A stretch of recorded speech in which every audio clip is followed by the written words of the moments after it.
Hi guys, this is Hirosaki. This story is all about what if Naruto went to the galaxy he never knew existed. Naruto discovers a crashed starship outside his village and his life is forever changed. Under the unorthodox tutelage of a Sith Lord's spirit, he will learn the technology and history of a larger galaxy that he, and no one else from his planet, ever knew existed. Before we start, kindly like and subscribe to this channel and look over the description box for the author of this amazing storyline. Welcome aboard! Chapter 21, This Isn't Tatooine. Looking over the holocron, Plagueis once again attempted to communicate with the insectoid Sith Lord. It had been quite frustrating as the language was not something he had ever encountered before. Instead of a vocalization, the holographic creature was communicating through body movements. He already identified 3 different branches movements: the rubbing of antennae, the opening and closing of its mandibles, and abdomen movements. Each of those came together to form a language. What began as incomprehensible was now starting to be understood by Plagueis. It was difficult, but he was making progress. Languages were not his strength, but he hoped to be done near the time that they arrived on Tatooine. Their journey had lasted a few days and they were more than halfway to the desert planet. They were following minor hyperlanes and Plagueis was allowing Naruto to plot the hyperspace jumps and confirm them with instinctive astrogation, thereby practicing his use with the technique. He could just feel them coming out of hyperspace and no doubt Naruto was entering the coordinates for the next jump. Hyperlanes were not usually single, uninterrupted jumps from one location to another. They usually involved coming out of hyperspace and making adjustments at least once on most journeys. No sooner than the ship was back to real space than the entire ship shook twice in quick succession. Plagueis put down the holocron as realization soon dawned on him. Those impacts were from blaster cannons and ship-to-ship fire. Coming out of his captain's quarters, he saw 2 clones run by and head for the ladder that led to the top and bottom gun turrets. Following where they had just come from, he arrived at the cockpit and sat down in the second pilot's seat. Naruto was already taking evasive action and he could see several lasers bolts fly past them, just missing the ship's deflector shields. We came out of hyperspace and they were already on top of us, Naruto quickly explained as he did his best to maneuver out of the laser fire. Plagueis could already hear the sound of the clones returning fire from the turrets. Sitting in the second pilot's seat, he quickly determined the situation. 3 ships were in pursuit and attacking from behind. The hyperdrive had been damaged in the initial assault when their ship entered real space. Determining their current location, Plagueis told Naruto to set a course for the nearby star system as several more hits rocked the ship. "Do you know who they are?" questioned Naruto as he sent another clone to tell the rest of the crew what was going on. "They could be anyone. Pirates, slavers, thieves, they all travel the outer rim hyperlanes and wait for ships. It's unfortunately unavoidable in these parts," responded Plagueis and thought perhaps they should have taken a different route. They followed the ship's navigational computer which was taking them through less traveled routes, but apparently, they were just unlucky. From his console, Plagueis armed the rear concussion missile launcher and got a targeting lock on one of the ships. "Prepare to come around," he told his student, and right when the lock was established, he fired one of the missiles and Naruto brought the ship around. Predictably, the pursuing ships scattered to avoid the incoming missile. It was already locked onto one ship though and impacted the ship's shields. Before the ships could regroup, Naruto had already turned their ship around and was tailing one of the undamaged ships. The 2 turrets rotated and came to bear on the ship in front of them while Naruto began firing with the ship's forward heavy laser cannons. The combined fire ripped through the smaller ship's deflector shield and the unhindered shots struck vital areas, causing it to soundlessly explode in space. Naruto dodged the debris, but their ship was soon under attack again by the 2 regrouped ships. Routing more power to the rear deflector shields to keep them from failing, Naruto restored their heading to the star system while the clones continued to fire upon the pursuing ships. Calming his mind, Naruto began connecting with his clones at the same time he was flying the ship. Plagueis looked over to his student as he noted a sudden change. He's coordinating the movements of the ship with his clone's turret fire to to take advantage of every opportunity to fire on our attackers. He realized and then focused his efforts on getting another targeting lock on the ships behind them. Approaching the system, Naruto found that they were heading for two large gas giants, but soon he found a third planet hiding in between them. It was much smaller than the gas giants and appeared to be volcanically active. The sensors registered substantial gravitational attractions between the three objects, and soon they would be caught in these forces. Deciding that Plagueis knew better than he did about the area, he continued his course while his clones continued shooting. Plagueis soon had another targeting lock on one of the ships and fired another concussion missile. Only the targeted ship broke off pursuit to try and evade the missile, but it was too damaged and its shields too spent from taking their laser fire to prevent its destruction. With two ships down, the final ship apparently decided that they weren't worth the effort and fired two proton torpedoes at them before Plagueis could fire another concussion missile. The twin blue projectiles had a lock on their ship and began following it. "We're too slow to dodge them and we don't have countermeasures, your clones will have to shoot them down." Plagueis informed him, and Naruto went about controlling the clone in the top turret to fire only on the incoming torpedoes. The Top Gunner clone managed to hit the first torpedo, which caused it to explode. The detonation, however, covered the path and location of the second torpedo. The clone kept firing, but it was too late. "Fuck!" was all the original said, and Plagueis braced for impact after he fired a concussion missile at the last ship. The proton torpedo passed through their depleted shields and struck the aft section of the ship. The entire vessel rocked violently and numerous alarms went off in the cockpit.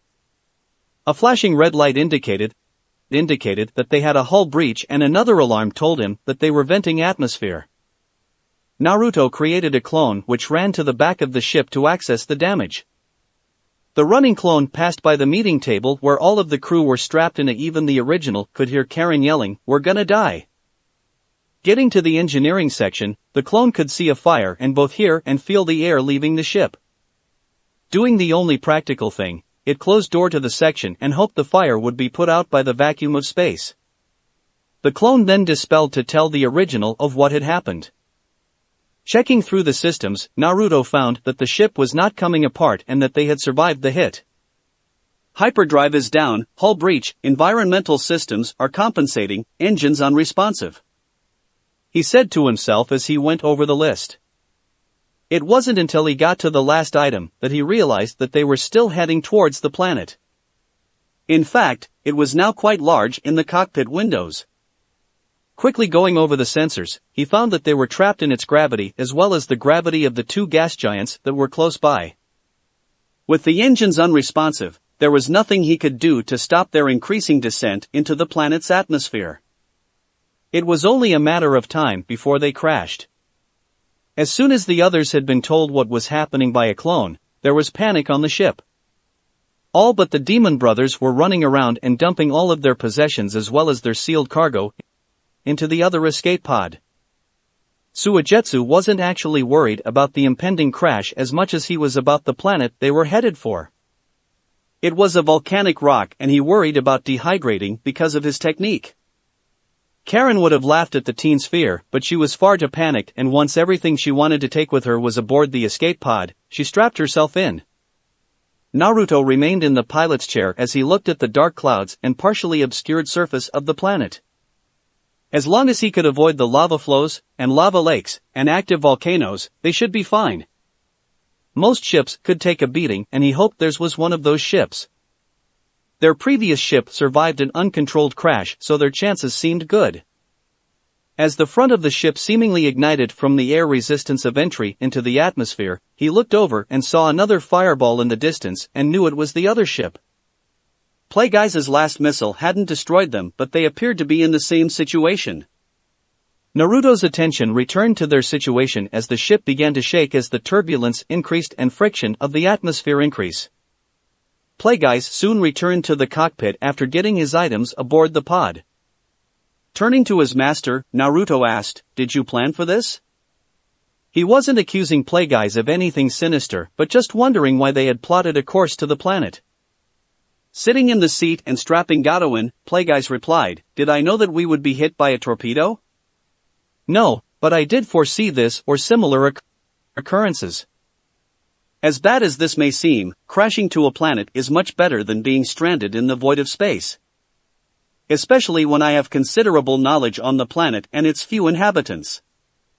Naruto hadn't actually checked to see if the navigational computer recognized the planet. A quick check revealed them to be in the Mustafar system and heading for the planet Mustafar. "You've been here before?"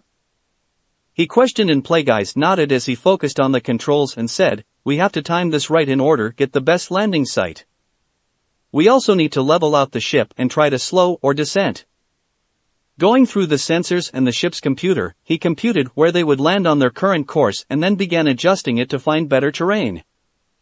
They were entering the lower atmosphere, and despite not having any engines to make a proper landing, they could still use the ship's few maneuvering thrusting to change their trajectory. Searching the topography of the planet, Plagueis found a nice plateau to land on and began the calculations. His keen mind recalculated their trajectory for that spot, and Plagueis began to use the thruster to alter their course. They were made for use while in space, on a ship not affected by the gravity of a planet, so the small thrusters couldn't move the ship much, but they could nudge it in the right direction. 2 of the portside lower thrusters fired, and it took a second for the ship to begin to gradually move.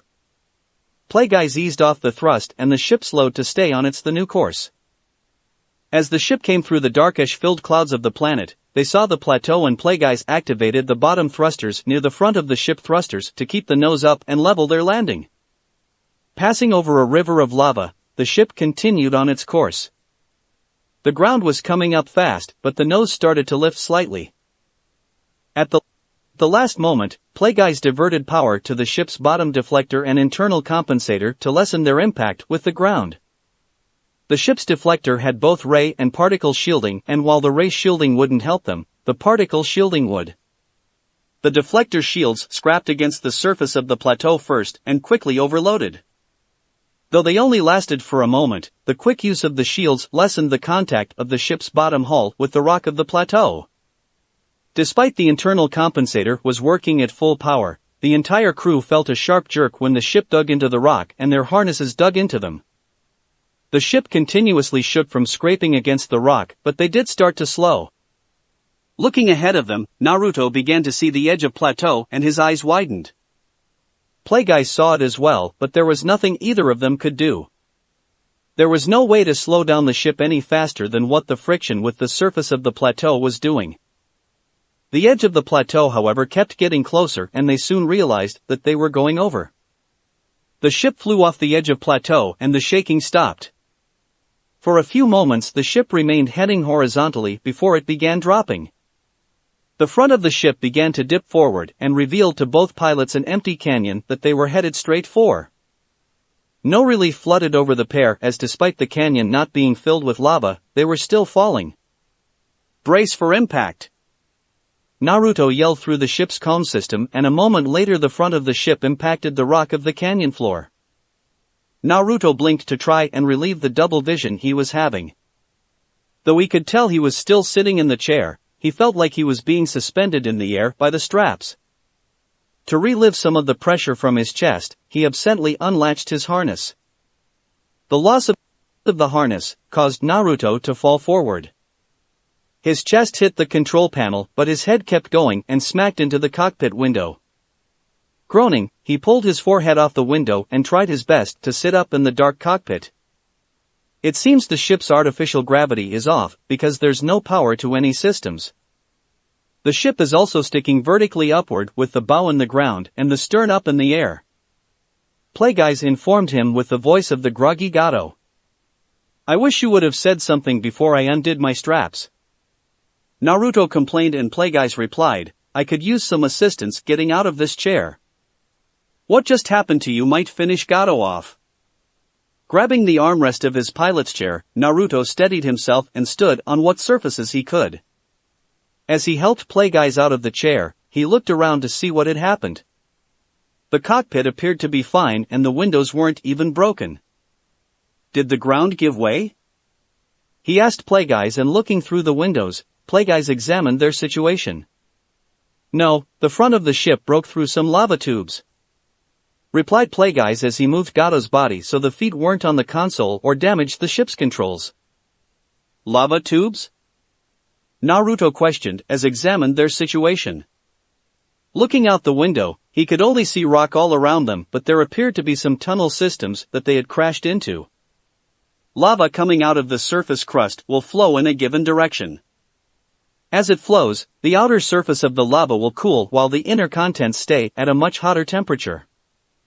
Thus, the outside will begin to harden while the inside continues to flow further outward from the source.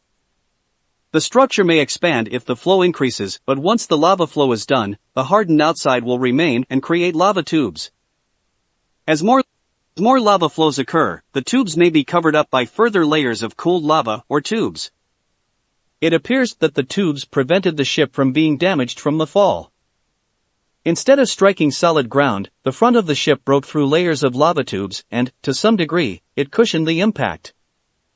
That feature actually isn't very common on Mustafar, as the lava is quite unique due to its fluidity and the amount usually produced by most eruptions. Usually, the flows are so quick and of such a volume that they don't have time to cool until they are a good distance away from the source. Perhaps we're in a more stable area, or at least an area that hasn't had many of the typical lava flows that the planet is known for. We were quite lucky. Had the ship struck solid ground, the cockpit may have been destroyed, explained Plagueyes in his lecture mode, and Naruto was very thankful for the presence of the lava tubes, which may have saved his life. Looking almost straight up from his position, Naruto realized that he would have to climb up the main hallway that spanned most of the ship. Since he could stick to the floor, it wasn't a problem, but he knew that he would have to carry Gato's body while doing it, which would be a pain. Extending his senses out, he could feel the others in the escape pod. He couldn't determine if they were injured or not, but all of their signatures were present. Getting Gato's body on his back, Naruto began walking up the decking and headed for the escape pod. Passing the medical bay, he noted that the medical droid would likely need some repairs as it wasn't secured during the impact. Coming to the escape pod, he hit the panel to open the door and found the rest of the group. All heads in the pod turned to the opening and Tayuya greeted Naruto with, "Way to fly, asswipe." Aside from bruising, the rest of the group seemed to be alright as well. The inside of the pod was a mess as all the scrolls had gotten tossed around. D4 was stuck in its harness and Kabuto was healing a few minor injuries on Karen and Jugo. Plagueyes was taken by the Demon Brothers and they helped him into the pod to stand on one of the empty seats. "We probably won't be able to get out on the loading ramp, you should try the top hatch. It may be above ground," suggested Plagueyes, and Naruto quickly moved up the hallway to the top hatch. Fitting his breather mask, he crawled up the hatch tube and then used the emergency controls to force the hatch open. The opening, however, proved to be discouraging as all he found was rock. Moving out of the tube, he climbed higher to the engineering room and opened the door that his clone had sealed. Looking over the damage, he found the hull breach. Through the new hole in the ship, he could see black clouds in the sky which prevented most sunlight from touching the planet. Climbing out through the breach, he was hit by the warm, dry air. Sticking to the hull, Naruto moved up to the tail end of the engines and looked over the surrounding landscape. Their ship was in the middle of the canyon and stuck halfway in the ground with the rear half of the ship sticking almost straight up in the air. The canyon walls were sheer black rock on both sides and they were near the apex of a fork in the canyon where it split up into two directions.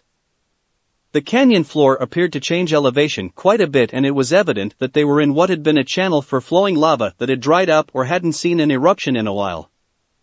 A red glow reflected in the smoke of many areas in the distance, showing that there were active lava flows nearby. Not too far away, he spotted a huge active volcano that took up most of the landscape. Several rivers of lava were coming out of it and smoke was rising from the top. Focusing on the ship, he didn't find very much damage from the half that he could see, but he noticed that the escape pod was buried under the surface. A low rumbling grabbed his attention and caused him to look around for a source, but he soon realized it was just the beginning of a quake. The ground began shaking and areas of the canyon floor began cracking while rock from the canyon walls broke off and crashed to the ground below. The shaking continued for several minutes and actually seemed to be getting worse. Looking back to the volcano, he saw a massive amount of lava explode out of the top and into air. While it had been spewing out lava before, it was obvious that it was now erupting. As huge flows of lava came down the side of the mountain, Naruto felt through the force that something bad was coming. Looking down the right side of the forked canyon, he noted that the canyon floor and wall that was miles away from their position began to glow. His eyes widened as he realized what was coming, and given their position, they would be right in the path. Signaling play guys, he then created 30 clones that set about going through earth jutsu. The group began spewing lines of mud to create a wedge-shaped wall in front of the ship to divert the coming flood of lava. As the clones finished making their lines of mud, Naruto went through a second set of seals, earth release, moving earth core. The earth jutsu caused the rock blocking the escape pod to sink down further into the ground enough that the pod could jettison. Telepathically contacting play guys, Naruto watched the pod leave the ship and use just enough of its rocket boosters to clear the canyon wall and then grind to stop on the surface. Looking back to the flood of lava heading at him, he gave a signal to his clones and pulled out the speeder bike scroll to get to wall himself. The clones finished their jutsu and a tall, thick wall of mud sprang up and formed a wedge-shaped defense in front of the ship against the oncoming lava. Naruto drove the speeder bike moved to the opposite side of the fork, which appeared safe for the moment, and he looked back as a 20-foot wave of lava reached the wall and moved around it. The clones had remained in order to make sure that the wall held and reinforce it if needed. Sealing the speeder, he ran up the wall of the canyon and headed to the escape pod. Exiting the escape pod, the group got their first look at the barren and hellish landscape of Mustafar. Seeing the area and feeling the temperature, Suigetsu decided to remain inside the pod lest he begin to dehydrate. Karen again would have made fun of him if she wasn't so disturbed by the planet they were marooned on. Naruto soon reached the top of the wall and glanced over at the ship to make sure it was still being protected by the wall. His attention then turned to the group and he was hit by a wave of emotions coming from them. There was fear, sadness, anger, despair, and more emotions that seemed to be directed at him. He didn't look at the group as they stared down at the ship and the river of lava that was flowing around it. It made him angry that they believed it was his fault. He hadn't chosen the route they were taking, nor could he have foreseen the pirates or whatever they were waiting for them when they entered real space. They had won the fight, but the memory of the blue proton torpedo hitting the ship refused to leave his mind. Not only had he been in touch with his clone as it happened, but the memory from the clone had returned to him when it dispelled during the crash. He tried to calm himself down, but nothing seemed to be helping. A glance to the opposite side of the canyon revealed the damage to the plateau that they had caused when the ship raked against the surface. Looking into the sky, he found the trail of the other ship and followed it down as far as he could before it disappeared behind the horizon. Taking out his scroll that held his speeder bike, he made to unseal it and follow the trail to the ship. There he would finish off the people that attacked him. Playguys could feel his student's anger rising and knew what Naruto was up to. Signaling Gozu, he made to stop Naruto before his student did something. If their ship survived the lava, then there was a good chance they could repair it, and the enemy's ship could be the key to doing that. Having Naruto go off and possibly lose control of himself would not help them. He might end up further damaging the other ship. Playguys placed his hand on the newly unsealed speeder bike and Naruto turned to him. The Sith Lord could feel anger in his student, but before he could say anything, Gozu smacked Naruto in the back of the head with his gauntlet. Staring at the slumped over Naruto, Playguys turned to Gozu and said, "I was going to reason with him and try to calm him down." "Oops," responded the demon brother, and he looked at the unconscious Naruto. "Do you think he'll be angry when he wakes up?" "Probably, but I think it's best that you go out and take care of any survivors in the other ship before he wakes up. Make sure there are none still alive and watch out. This planet does have a good number of dangerous creatures," Playguys ordered. Opening his eyes, Naruto found himself in the last place he wanted to be, inside the seal. Getting up out of the water, he walked down the starship-like hallway to where he knew the Kyuubi to be. Turning the corner at the chamber with the Kyuubi inside it, he soon stood in the middle of the large room and looked ahead at the shadowy creature behind the golden bars. "Why have you come?" asked the Kyuubi, and Naruto was confused as he hadn't meant to go into the seal. he thought the Kyuubi wanted to talk with him. Deciding that it really didn't matter either way, he decided to get to the bottom of a few things. "You've been pissing me off a lot lately, in more ways than one," stated Naruto, and he could tell that the vulpine creature was smiling behind the bars. "Have I? Sometimes I don't even know I'm doing it?" lied the Kyuubi, and Naruto glared at the creature, which only made its smile grow. It's only a matter of time before I'll be able to suppress or control you," stated Naruto, but he was soon confused when the Kyuubi laughed. "Oh really? You think you can do me? I'm afraid that won't be possible.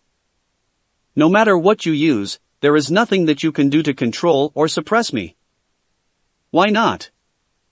asked Naruto, and he made a slight motion with his hand to try and manipulate the fox into revealing more. He wanted to know why the Kyuubi was so sure of itself. "Trying to manipulate me, I see. Now that I know about that little trick, I won't be fooled by it again. However, just to show you how hopeless your situation is, I'll indulge your curiosity. Once you cracked open the seal, you gave me the upper hand. I can influence you because of the hatred in your heart. The same hatred that you use for those special techniques of yours. The more you use your special power, the more I can push my chakra through the seal and influence you. The seal itself hasn't weakened that much, but because of all the hatred you hold, it doesn't matter." "You're probably thinking that a Sharingan will be able to control me, or perhaps Mokuton Jutsu? Is that what you're planning?" the Kyuubi inquired, and while Naruto didn't reveal any answer, he was quite focused on what the Kyuubi would say next. "Neither of those can help you suppress me. Mokuton requires more than just being able to use the jutsu. There is another item that you would need, and you don't have it. As for the Sharingan, you wouldn't be able to use it against me. That cursed eye requires that the user's chakra to be more sinister than my own. Their hatred would have to surpass my own, and even if that did happen, you still couldn't use it against me. I gain my influence over you because of the hatred and anger in your heart. You hold a great deal of it, but not nearly enough to surpass me. Increasing it would only increase my ability to push chakra through the seal and influence you. The more hatred you hold, the more power over you I would have. You don't have any power over me, and you never will," finished the Kyuubi. "Then I suppose I'll just have to find another way to get rid of you. The galaxy is vast and it has many secrets," stated Naruto, and the Kyuubi laughed at him. "You only have a small amount of time before I am able to get out of this prison. The darker your heart becomes and the more you use that special power of yours, the more I can influence you. All it takes is for you to lose control of your emotions for one instant and I can take advantage. You don't even possess the key with which to tighten up the seal." Kyuubi gloated, and Naruto's jaw tensed. He knew about the key, but he had no idea where it was. He certainly didn't have it, and he hadn't been able to see enough of Jiraiya's memories to find out more about it. Seeing that he was breaking through the boy's defenses, the Kyuubi decided to push farther. "Not even that teacher of yours can help you. Though, I don't know how much you should even trust him. He never did tell you about your parents," revealed the Kyuubi, and he noted the change in his host. The boy was in shock, but the anger was boiling just beneath the surface. Reddish-orange bubbling chakra began seeping under the golden gate, and it moved towards Naruto while the boy's attention was still unfocused from what had been said. "The first time he came here, I unknowingly gave away quite a bit of information about your parents to him. He was quite interested, but he never did tell you about them, did he?" Kyuubi guessed, and he could tell that his guess was accurate. Not until the seal began loosening did he find out more of what was happening on the outside. The information concerning both adults had never come up while he was secretly watching, so he guessed that the man known as Plagueeyes had never revealed it. The chakra moved closer, and it was only when a tentacle of chakra tried to reach out for Naruto's leg that he realized something was wrong. Jumping back, he force-pushed the mass of chakra away from him, and the Kyuubi chuckled at how close he had come. "What would you know about my parents?" Naruto demanded, and put emphasis on the word my. "I won't tell you," relied the Kyuubi, and it could feel its host growing more agitated, which was exactly what he wanted. Naruto responded by trying to probe the creature's mind with the force.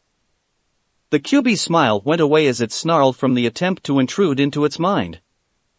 As the creature roared at him, Naruto lost his concentration and his efforts to try and break into the fox's mind were stopped. He was still a novice when it came to such a technique, and he realized he would need actual contact with the Kyuubi in order to make it work and get the information he wanted. If you really want to know, question the person you call Master. Stated the Kyuubi as it glared at him in response to his attempt to gain the information by force. Frowning, Naruto left the room and traveled back down the hallway. His mind was a mess of thoughts. Most concerned what little he knew about his parents, and the rest centered on why Master Plagueis would keep such information from him. Stalking down the dark metal hallway, he headed for what was likely the exit.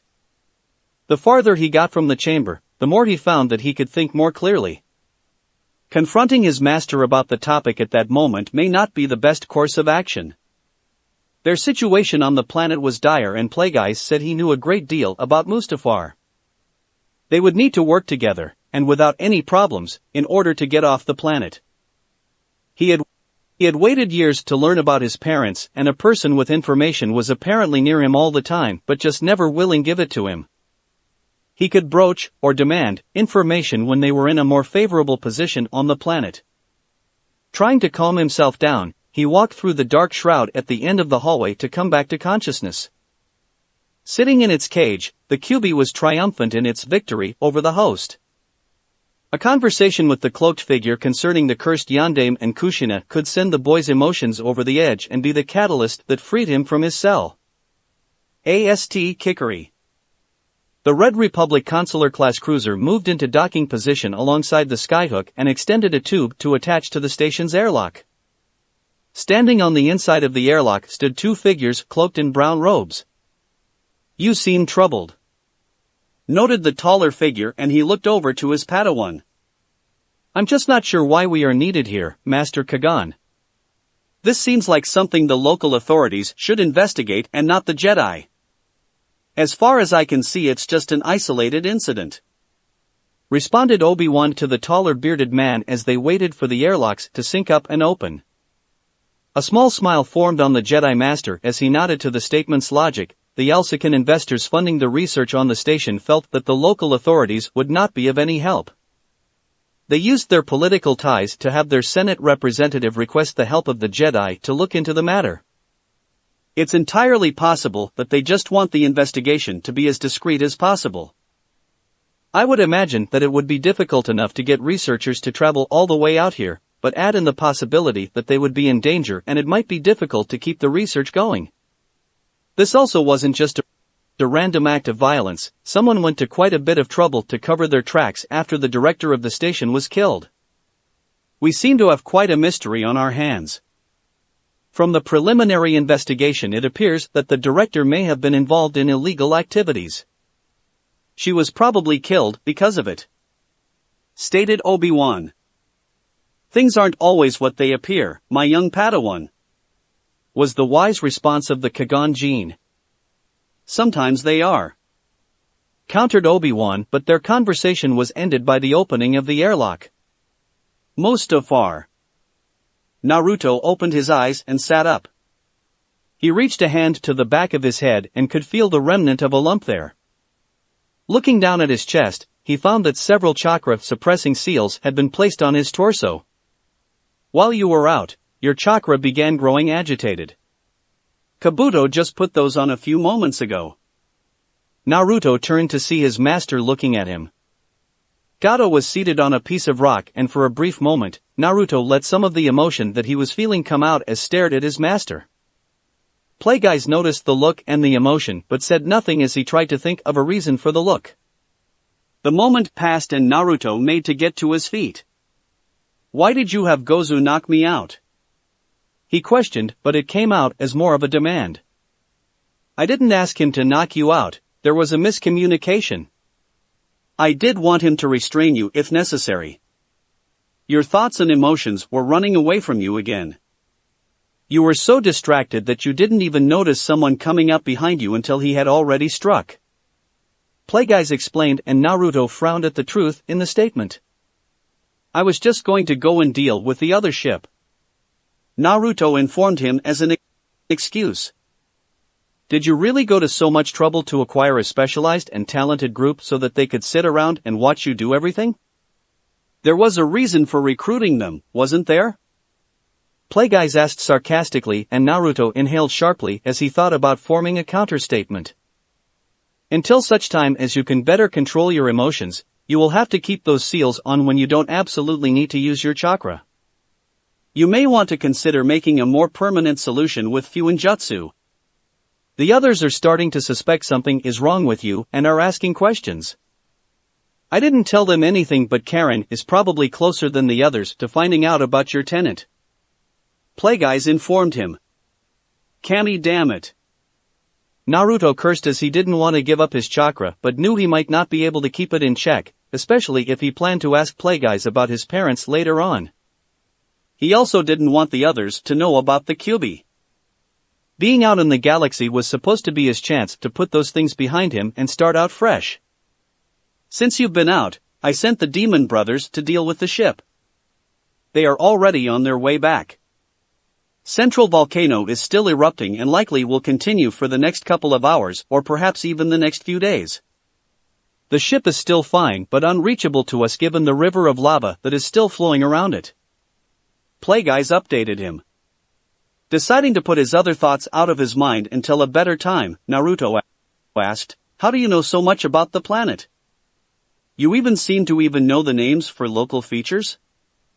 When I was still alive, I had a secret facility built on the planet. It's likely still there. I gathered a great deal of knowledge about the planet before selecting it among a list of other locations. The Techno Union has owned this planet for several hundred years and the native Mustafarians only number less than 20,000 while living in a single settlement. The only other thing of note on the planet is the mining facility that removes precious minerals from the lava flows. The facility is overseen by workers from the Techno Union but maintenance and the more dangerous jobs are done by some of the Mustafarians. The secret facility is not that far away but will be difficult to reach because our path is currently blocked by the lava. The mining facility is much closer but also difficult to reach. The Techno Union personnel also might not help us, Playguys answered, and Naruto took in all of the information. It seemed that they would have to wait out the lava flow or try to find a way around it. The canyon was far too wide for them to even think about jumping across, and even the speeder bike wouldn't be able to make it across because it had a restriction on the altitude it could reach. They could use the speeder to follow the lava flow, but that may not lead to anything and it could go for miles. What about the escape pod? Can we use it to get us closer to your facility? Asked Naruto, and Playguys quickly responded, that is the most logical choice right now, however it's very likely that Sidious has taken the facility over. In that case, the security systems and codes may have been changed. It will be difficult to get into it without setting off a subspace alarm that will alert him to intruders. We will have to be cautious, Playguys explained as he had thought up the plan while Naruto was unconscious and worked out all the small details. The pod would be difficult to fly but would take them much closer to the facility. He had been waiting for the Demon Brothers to get back so the group was all accounted for. No sooner had he thought that, than Karen emerged from the pod and he knew that she had sensed the Demon Brothers coming back. Ast Kikari. 3 similar-looking children, 2 of them carrying a wounded Ugnaught with the third shooting security with a blaster and an astromech. They secretly boarded the station to murder the researcher and then escaped from an entire station of personnel with reinforcements from the ground. Obi-Wan cited from the report on the datapad he was examining. He had taken bits and pieces of the overall statements from the station personnel, but it was all in the report. Both Jedi and Padawan were in one of the laboratories of the station and looking through the information that had been given to them. You doubt their statements? Asked a slightly amused Kagan. It all seems less than credible, admitted Obi-Wan, and he placed the datapad down on a nearby table to get a better look at what his master was doing, What are you after with those pieces from the damaged desk? Kagan looked up from his work and replied, according to several accounts from the station personnel, the director hadn't left the station in quite some time. If she was involved in any illicit activities, then there must be some evidence or at least some messages that would corroborate that theory. Someone certainly went through a lot of trouble to get to the station, cut through the outer hall and subsequent decks to get to this room to murder the researcher, and then managed to flee the station using 3 survival capsules. Only 3?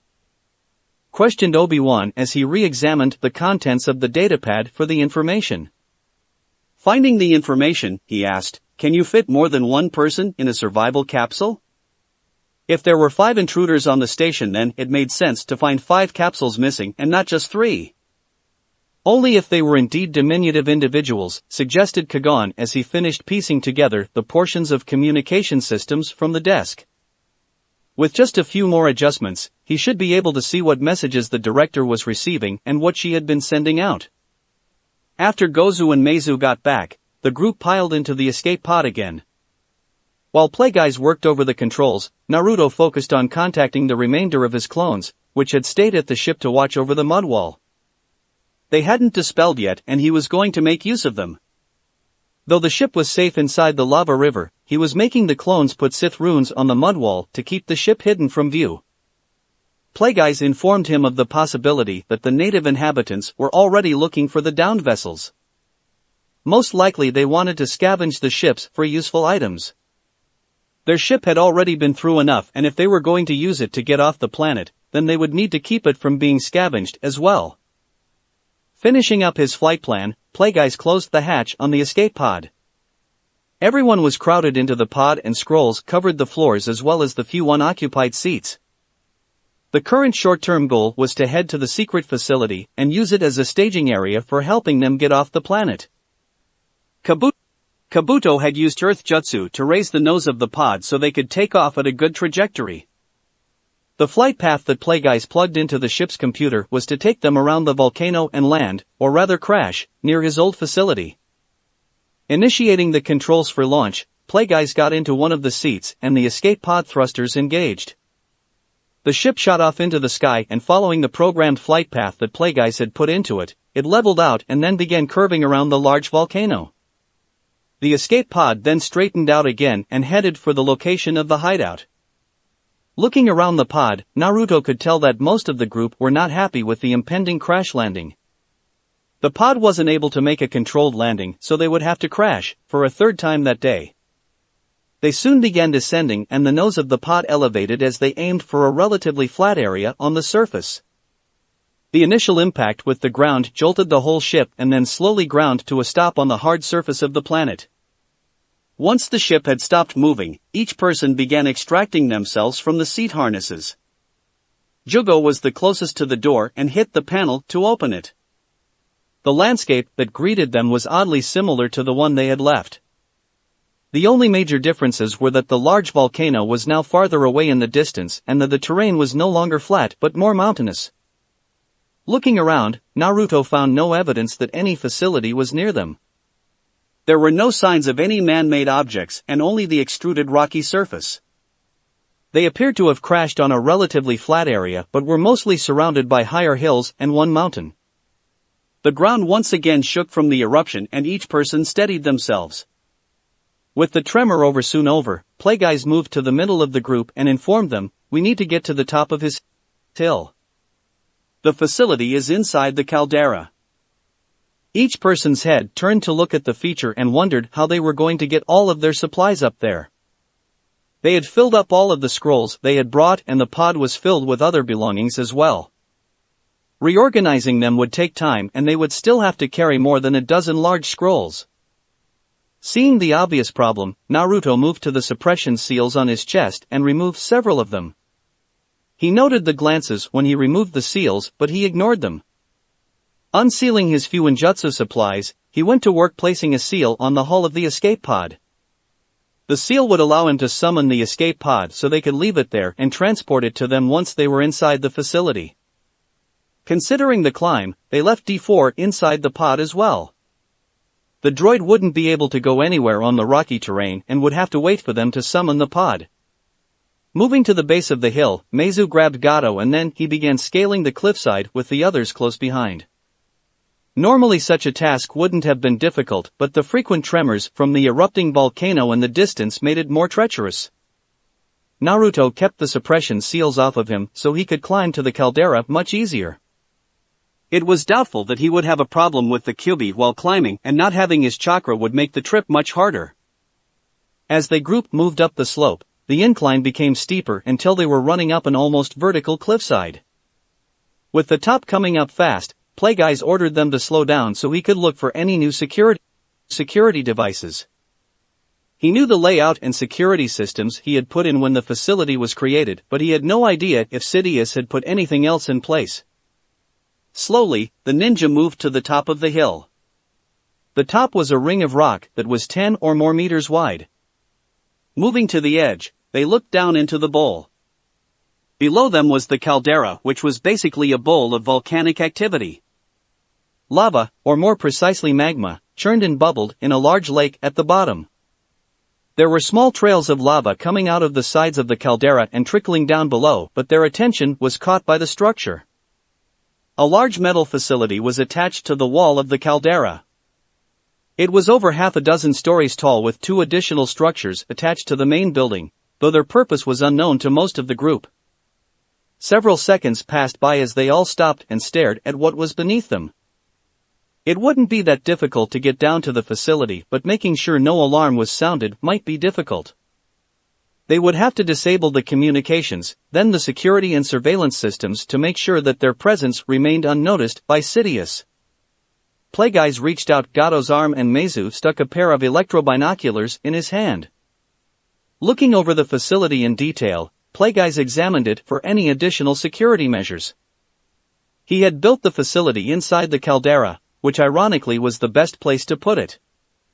The area didn't have any eruptions as the lava just bubbled away in the lake. The station was supported by repulsor lifts, heat shielded from the lava, and attached to the wall of the caldera in such a way to eliminate all vibrations from the tremors of the volcanically active world. The caldera and the other systems he put in even prevented the station from being detected by surface scans. Droids continuously monitored and maintained the station, and it was powered by energy collectors that fed off of the lava lake, so it was basically self-sufficient. Unless there was a massive failure of the gravity supports or complete power loss, the station could remain waiting for use for decades. Having finished his thorough check, he was confident that the station was exactly how he had left, at least on the outside. Turning to Karen, he asked, "Can you sense anything?" Karen stopped looking at the structure and focused on her abilities. Extending her range, she carefully examined the whole facility and found nothing that was alive or moving. Her sensing could not detect droids, however, but that was all Plagueeyes wanted to know. Considering that the station looked exactly the same, it was possible that Sidious did nothing to change it. He would have to check the station's sensor and activity logs to be sure, but they would have to get inside first.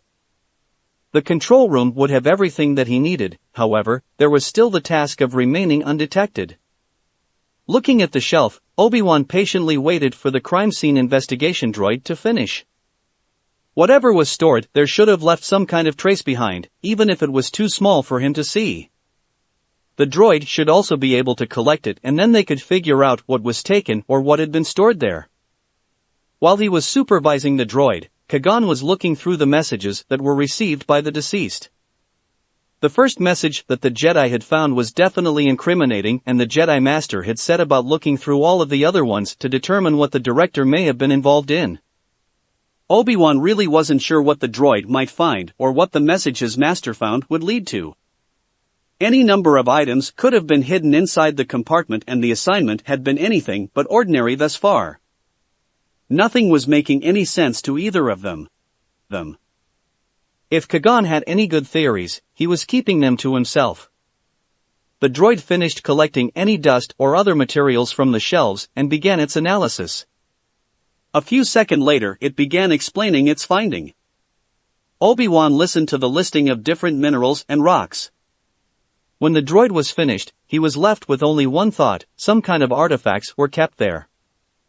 The listing certainly didn't tell him anything else about the items, but the materials weren't really expensive on their own, which led him to think about sculptures or other artifacts. It was possible that the director had a private collection of some sort which may or may not have been illegal to own or obtained legally. However, none of the station personnel even knew about the hidden compartment, which led him to believe the items were not put on display for a reason. Most likely because the deceased director did not want anyone else to see or know about them. It was quite suspicious, and if the items were very expensive, then it could have been a robbery. Deciding to update his master, he left the room and went back to the lab that his master was working in. 2 plumes of smoke quietly flowed over the volcanic terrain and down the steep slope of the caldera. The purple smoke brushed against ash and small-sized debris. The ash was kicked up into the air and created a larger plume that concealed the purple, while the small debris started a very small-sized landslide. The smoke and material eventually reached the facility and stopped when it contacted with the building.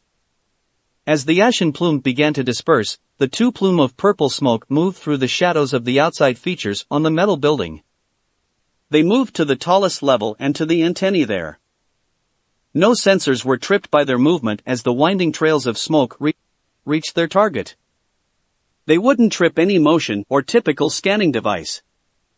The smoke surrounded the base of the antennae and began entering into the very small crevices that held the circuitry and cables that ran to the devices. The hum being produced by the devices soon stopped and indicated that they were no longer working. The smoke then completely entered the crevices of the device and traveled along the network of cables that linked the device to its control system. Inside the control room of the station, the smoke appeared out of the control console and flowed over the controls. The large plume split into 2 and they received further instructions from Plagueyes on what they had to do. Tendrils came out of the large plumes and partially solidified before tapping some of the control systems. The sensors, defenses, and security systems were all soon disabled. Any droids that may have been monitoring the station were ordered back to the maintenance room for checking, and the outside doors to the facility were unlocked. "They've done it," stated Plagueyes, and he motioned to Kabuto to help him down the caldera while the others began descending to the facility. Naruto was first and quickly slid down the slope. Between sliding and running down the slope, they eventually reached the facility. "Why did it have to be a lava world?"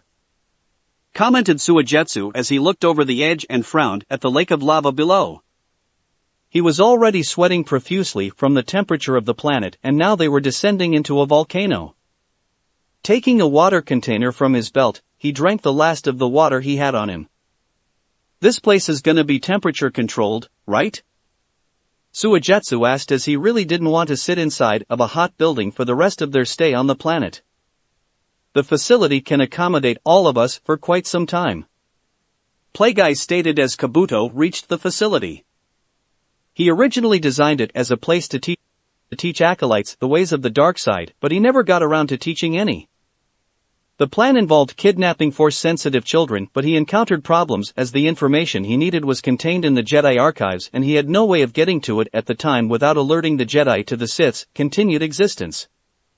His research eventually took up most of his time, and he put the plan aside for a later date, which never came. Moving to one of the outside access doors, which was on the level with the landing platform, Naruto pushed the adjacent control panel and the large door instantly opened for them. The Demon Brothers were standing on the other side, and Plagueyes walked past them with the use of his cane as he led the way into the dark facility. There was still much to do, as they needed to secure the facility and make sure that no trace of their presence would be recorded when he turned the facility's systems back on. With a few alterations and with the help of D4, Plagueyes was sure that he could confuse the facility's systems and the droids into not even registering their presence while they used the facility. However, he needed the droid, and therefore they would have to summon the escape pod to the facility. Walking into a nearby lift, he mentally told the others to follow. The pod could have been summoned on the landing platform, but he wanted to put it inside the facility where it could remain as hidden as possible. On the extremely small chance that Sidious or someone else came to the facility, having an escape pod in plain view would be a dead giveaway that someone was already there. The lift quickly took the group to the lowest level of the facility where the storage areas were. The rooms were large enough to hold the pod, but items would have to be moved. The group left the elevator and with a mental order from Plagueyes, they began picking up containers and stacking them closer to the walls of the room. They just needed enough room for the pod to fit. They were all tired, but as soon as the pod was summoned, he would let them pick rooms in the upper floors and rest for the day. Naruto moved to the center of the open area as the demon brothers finished moving the last of the heavier crates. He was about to summon the pod when he decided to create a shadow clone instead. As he moved with the others, the clone went through the hand seals and put its hand on the floor. White smoke erupted and cleared to reveal the pod.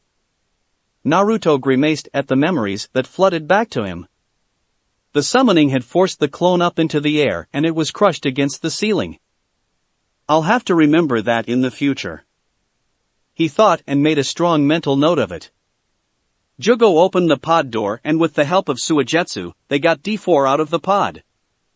The droid moved around the area before Plagueyes beckoned to it to follow him into the lift. Rooms are on the 5th level. You can leave the scrolls in the escape pod for now. I don't know how long we will be staying, but all of you can get some rest until tomorrow, said Plagueyes and went up the lift with D4. The door quickly closed and the others were left to wait a moment or two for the lift to come back down. Looking over the new information his Padawan had gathered, Kagan thought about the investigation and where their information was taking them. Using the Force to try and piece together what had happened and possibly why it had happened wasn't getting him anywhere. There were too many inconsistencies and missing pieces of information. After a thorough search through the memory stored in the director's desk, he found no secret messages or any strange communications. The only thing he did find was that the director had sealed a file from the sensor logs and it was accessed the same day she was killed, from the very lab he was standing in. The log concerned a ship that had crashed on the planet, but that had been years prior. The only thing he could think of was that the individuals that killed the director were after something off the ship, but the amount of time from when the ship crashed to when someone came looking for it was quite odd. We'll need to look at that crashed ship, said Kagan as he placed the datapad down and headed for the door. What ship? Asked Obi-Wan as he followed his master out the door. Sitting in his new room, Naruto took off all of his gear and placed it on the desk. There were just enough rooms on the station to accommodate all of them, but a few would have to share. Taking off his bodysuit, he pulled chakra into his stomach and looked at the revealed seal. He hadn't detected any deceit from the Kyuubi when it told him there was no way to control its power or at least to stop it from trying to influence him, but that didn't mean that he had no other options available to him. Keeping chakra suppression seals on his body to stop him from using his chakra wasn't something he wanted or thought he could live with. There was no telling how long it would take to find a good solution to his Fox problem or how long they would be stuck on Mustafar, but there was something he could do. Holding the wrist of his right hand, he focused chakra into his fingertips. Chakra flared to life and took the form of several kanji. It was a 5-pronged seal that he was forming and something that would stop the Kyuubi from having any influence over him. Placing the seal over his seal would seal off his access to the Kyuubi's chakra and therefore stop the Kyuubi from trying to influence him. The only problem was that the 5-pronged seal wouldn't be compatible with his seal. Having an odd-numbered seal on an even seal would mess up his chakra control, but he would still be able to use chakra. He unfortunately didn't know if there existed an even-numbered seal that would mesh with his seal, so he was left with the only seal he did know that would do the job. The seals finished forming on his fingers and letting go of his wrist. With firm resolve, he pulled the hand up and then thrust it into his stomach. 5 new seals formed outside of his seal and his eyes widened in pain. The whole ordeal was over in a few seconds and he fell backwards onto the bed, completely unconscious. Looking over the monitors from his seat, Plagueyes looked through the facility's logs. After he was done, he would try to refamiliarize himself with the planet. He had remembered quite a few facts about Mustafar, but not certainly everything. According to the logs, Sidious had not been to the station for years. Everything was still functioning at peak performance and there had been no problems. This was not the only good news. Looking through the information on the planet's inhabitants, he found something interesting. The planet had a single species, but the Mustafarians were divided into two distinct subspecies, which was something that he had not remembered. There were northern and southern Mustafarians. The northern subspecies were tall and thin, while the southerners were short and stocky but much stronger. His interest focused more on the northern subspecies as they had qualities that he had been looking for in a body. His original body was immune, which were apparently very similar in body type to the northern Mustafarians. In fact, taking one of the northerners would give him a very suitable host to possess.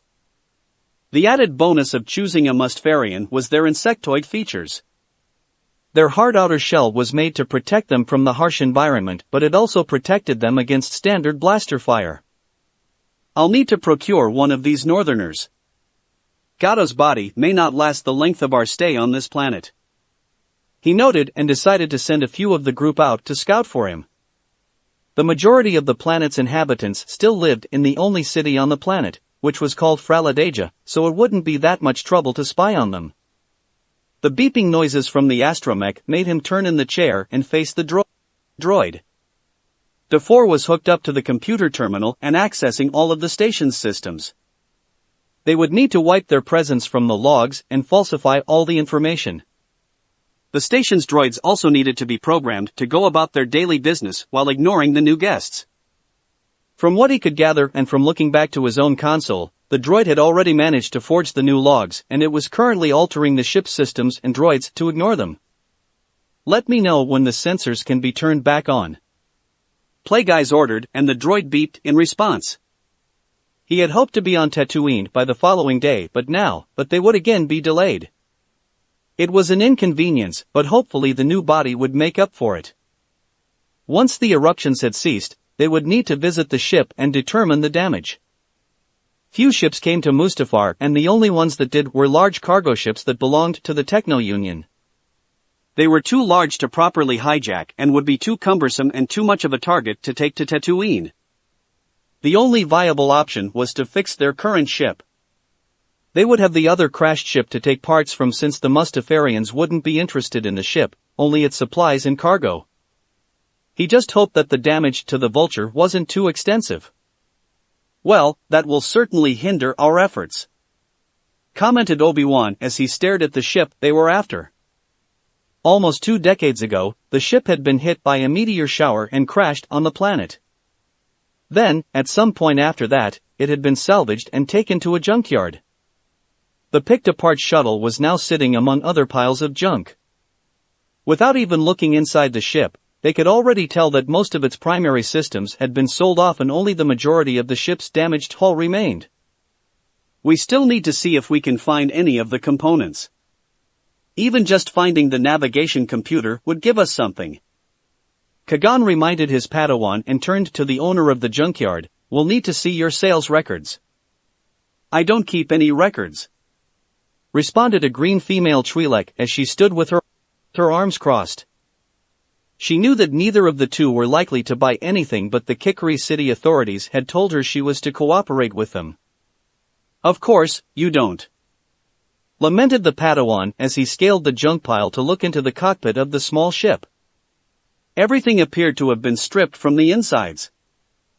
Thank you for the cooperation, said Kagan with a small bow, and the Twi'lek rolled her eyes while walking back to her office. Noting his Padawan's emotions, it was obvious that Obi-Wan was frustrated at the lack of results. With no markings on the exterior and no other identifications, there was no way to trace the ship back to its origin or find out where it was coming from. They also didn't know why it was going to AST Kikari in the first place. The best scenario that he could come up with was that the director of the station found something on the crashed ship years prior and kept it in the hidden compartment of her quarters. The authorities had investigated the downship a few days after it was found and ruled the human pilot's death as a result of the crash. However, they had not found any items on board the ship, so it was likely that they were already taken from the ship when it first crashed. There was nothing illegal about taking the items, though, as the planet's salvage laws were in the director's favor. The ship had crashed and the owner was dead, though it was suspicious that she hadn't reported the crash, as then she could have staked a claim to the salvage rights. Likely whatever was aboard was stolen by her, and those items could have been some artifacts. It was It was also strange that it took nearly 2 decades for someone to come looking for those items, but it seemed that someone wanted their property or wanted what the director had found. There's not much else we can do, thought Kagan as he knew that they were at a dead end in the investigation and would not be able to determine who was responsible. Any information on the ship that had hastily left the planet was of no help as the transponder signal was obviously changed. They could alert authorities in the Republic about the ship, but that was about it. We've spotted the one you're after, said Gozu as he looked over the rocky terrain with the electro-binoculars. Sitting next to him was Meizu, Karen, and Tayuya. The group had been tasked with spying on the local inhabitants and were in some higher terrain near the city of Fraladeja. And you're sure it's him? Questioned Plagueis through the small holographic communicator that Karen was holding. Most of the Mustafarians looked quite similar and wore clothing that hid most of their features from view. Yes, I can feel that it's the one you want, and it's heading with a group of other workers to the mining complex with the others for the next shift. Karen answered as she felt the tall Mustafarian that was among a group of tall and short members of its species. Excellent. Capture him immediately and bring him back here, stated the blue hologram of Gato, and the communication was ended. 2 days had passed since they commandeered the Sith facility on the volcanic planet, and in that time, Plagueis had begun the search for a new host body. Using the Demon Brothers, he had them infiltrate the Klegger mining facility and used them to institute a blood screening of the Mustafarians that worked at the facility. The screening was masked as a routine physical, which was quite unusual because the Techno-Union employees that managed the facility cared nothing for their Mustafarian workers and never gave them any periodic physicals. Given that the Techno-Union employees never put themselves at risk for injury, as they let the Mustafarians do that, they hardly used the infirmary and didn't even notice the screening. With the information, Plagueis found a suitable northern Mustafarian that had a higher than average midi-chlorian count of about 4,000. This was over 3 times higher than average and enough to have slight force sensitivity. With the body chosen, it just came down to simple kidnapping. As the Demon Brothers moved over the terrain in the smoke form, Tayuya readied her fingers to create hand seals and put the entire group of workers under genjutsu. She was slightly nervous as given the fact that Mustafarians were an insectoid species, she had no idea if her genjutsu would even work on them. The illusionary art did not work on animals or insects, but given the sentience of the species she was looking at, it was possible that it could still work. Once the Demon Brothers were in position, they waited for the group of workers to come closer to them. The remaining members were positioned behind some volcanic features on the side of a cliff which overlooked the pathway that the workers typically took to the mining complex to take over for the previous shift. They had spent the morning scouting the position and preparing the trap. Hearing the footfalls of the group below them, Tayuya began going through hand seals. With the jutsu finished, she put her flute to her mouth and started playing notes, waiting for the shouts to occur as the genjutsu was transmitted directly to her foes. A large ball of fire soon appeared in the sky and hurtled toward the group of workers. Buzzing shouts filled the air as several of the Mustafarians noticed the incoming projectile and warned the others as they scattered for cover. If it was a fireball, then their thick shells would have protected them from the flames, but their response was only natural when presented with a danger such as that.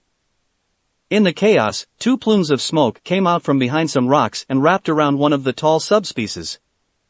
They quickly took it away from the area just as the flaming sphere was supposed to hit the ground. With the genjutsu finished, Tayuya began making hand seals for another one to hide the kidnapping. Without anyone noticing, the surroundings in the area changed slightly to provide an area for the Demon Brothers to escape with the body and not be seen. A few moments passed as the workers looked around to find that nothing had happened and whatever they had seen was no longer there. It wouldn't be until they made it to the facility to report for their shift that they would notice one of them was missing. Naruto's eyes opened and he quickly sat up on his bed. Looking over the room, he remembered where he was and checked the seal on his stomach. 5 additional seals were clearly visible outside the seal that held back the Kyuubi. A small smirk formed on his face. Though his chakra control would be hindered, he wouldn't have to worry about the Kyuubi for a time. There was no telling how long the new seal would hold or if it would ever weaken. His knowledge of the seal was limited to how to perform it and not much beyond that. Perhaps even Jiraiya wouldn't have known the answers to those questions. Standing up, he found himself feeling good. It was difficult to describe exactly how he felt or if it was from the uninterrupted sleep or something else. His thoughts seemed to be clearer and more focused. Just how much was I being influenced by that damn fox? Naruto wondered as he collected his things. If the kitsune was able to influence his emotions, was it also able to cloud his judgment as well? Exiting his room, he sensed around the facility and quickly found Kabuto a level below him and Plagueyes at least one level above him.